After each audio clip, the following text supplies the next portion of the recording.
Hello guys, यहाँ पर आ गया है सेकंड पार्ट। तो यहाँ पर मैं द्वारकाधीश के दर्शन करने के बाद मैं निकल गई थी बेट द्वारका के लिए। तो रास्ते में पड़ता है रुक्मणी मंदिर, और रुक्मणी मंदिर के दर्शन किए बिना तो हमारी द्वारका की यात्रा करना ही असफल है, आधी है। तो इसलिए हम लोग आ गए थे रुक्मणी मंदिर। रुक्मणी मंदिर में अंदर से तो हमने दर्शन नहीं मतलब फ़ोटो नहीं ले पाए थे, दर्शन तो अच्छे से कर लिए थे। यहाँ पर रुक्मणी जी का मंदिर था जो द्वारिका से काफ़ी दूर है, क्योंकि दुर्वासा ऋषि ने इनको श्राप दिया था कि कुछ सालों तक रुक्मणी जी कृष्ण जी से अलग रहेंगी। तो इनका मंदिर काफ़ी दूर था।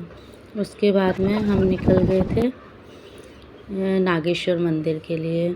वहाँ से दर्शन किए। उसके बाद नागेश्वर मंदिर, जहाँ पर बोला जाता है कि जिसको पितृदोष वगैरह कुछ रहता है तो वो लोग, और नाग नागिन वाला कोई सर्प दोष वगैरह रहता है तो वो लोग यहाँ पर आकर नाग नागिन का जोड़ा चढ़ा सकते हैं और उनका सर्प दोष दूर हो जाता है, ऐसा माना जाता है। तो यहाँ पर शिव जी की जो ये प्रतिमा लगी हुई है, मूर्ति लगी हुई है, वो काफ़ी बड़ी थी। ऐसा लग रहा था बादलों से छू रही है। फ़ोटो में तो इतनी नहीं आ रही है, पर काफ़ी बड़ी थी। आप देख सकते हैं इस वीडियो में। और ऊपर से बादल भी काफ़ी अच्छे हो रखे थे, कभी धूप हो जाती थी, कभी छाया हो जाती थी। मौसम बहुत ही अच्छा था और बहुत मेहरबान भी था। तो हम लोगों ने अच्छे से अंदर जाके दर्शन किए। और हाँ, यहाँ पर फ़ोटोग्राफी लेना, वीडियो बनाना अलाउ था, तो हमने अंदर की भी वीडियो बनाई थी।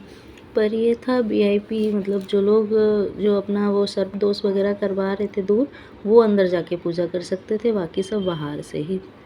तो यहाँ पर हम दर्शन करके आ गए और लड्डू के पैर जल रहे हैं, तो वो ज़मीन पर टिक रहा नहीं है, तो वो अपने पापा की गोद में चढ़ा हुआ है। और यहाँ पर ये क्या था, धूल भूमि थी शायद, जो यज्ञ वगैरह की धुआं निकलते हैं ना वो। तो यहाँ पर बैठे बैठे वो राख दे रहे थे, कह रहे थे इसको घर ले जाओ, और इसके पैसे भी ले रहे थे। और इसके बाद में हम आ गए थे गोपी तालाब। नागेश्वर मंदिर के दर्शन करने के बाद हम लोग आए थे गोपी तालाब। यहाँ पर छोटे से कान्हा जी थे जिनको लड्डू झुला रहा था। और इसके बाद गोपी तालाब के बस जस्ट पास में ही था, लोग चारा वारा डालते हैं गाय को, तो चारा खरीद कर लोग डाल सकते थे गाय को, ऐसा भी था। और ये रहा हमारा गोपी तालाब। बोलते हैं जब कृष्ण जी से गोपियाँ लास्ट टाइम मिली थी, मथुरा से गोपियाँ मिलने के लिए आई थी, लास्ट टाइम यहीं पर मिली थी और इसी तालाब में वो मतलब रह गई।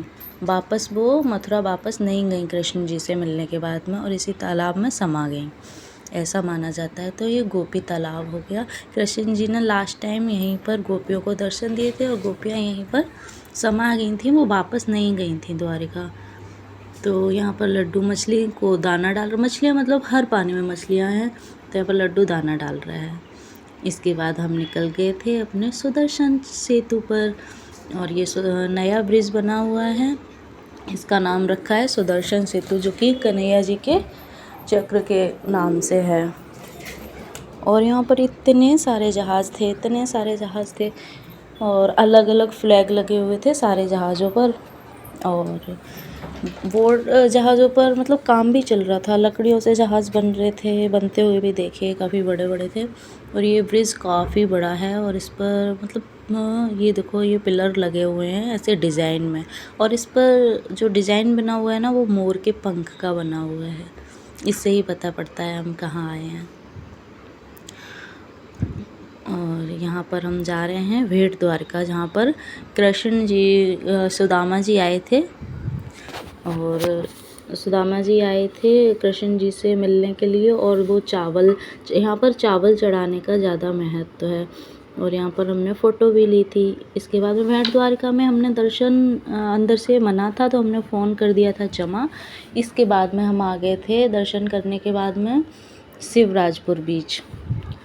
तो यहाँ शिवराजपुर बीच में आकर हम लोगों ने की थोड़ी सी मस्ती, जो हमारी पूरे दिन की थकान थी वो सारी उतर चुकी थी। यहाँ आकर खूब सारी मस्ती की थी हम लोगों ने। देखो लड्डू कितनी मस्ती कर रहा है यहाँ पर।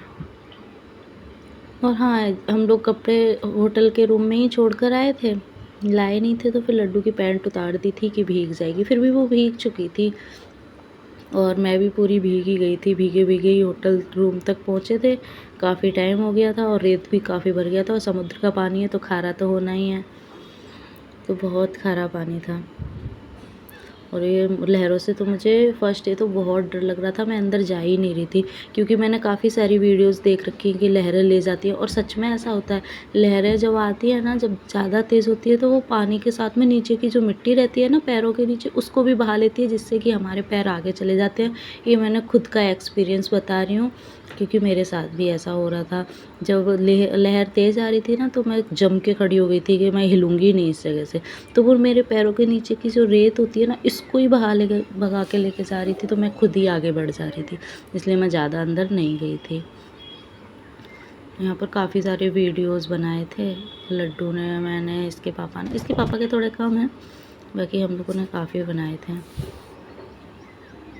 और अगर आप मेरी वीडियो देख ही रहे हैं तो इस पर लाइक कमेंट कीजिए, जय द्वारिकाधीश, और चैनल को सब्सक्राइब कीजिए।